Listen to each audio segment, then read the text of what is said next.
empathy can go a long way, even with teenagers. So empathizing with them, acknowledging their feelings.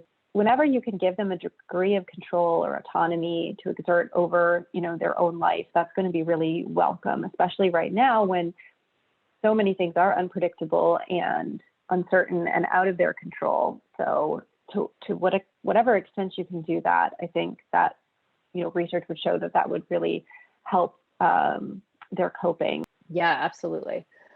I think it's really important with older kids to honor their grief and disappointment about things that they've lost. They have lost a lot. They have lost sports seasons. They've lost big events at school. They've lost graduations. They've lost connection with their peers. And if you just think back to adolescence, you probably don't want to, many of you, but it was all about your social connections, right? It was all about being with your friends. And so when that is lost in many of the traditional ways that they're used to, there's just a lot of grief and disappointment and frustration there that, of course, is in many ways going to be misdirected at you because you're in the line of fire. You're the closest in proximity. They're frustrated. They're angry.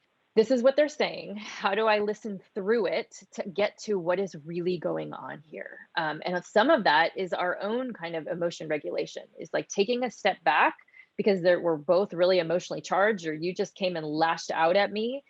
And I need to take a step back and think about, okay, if I listen through what she said, what do I think is really underneath that? Because as one of my dear mentors and one of our former guests, Margaret Blaustein, used to remind me all the time, behavior almost always makes sense given an understanding of the context in which it's developing. So if we understand where that's coming from, it's easier to understand their behaviors.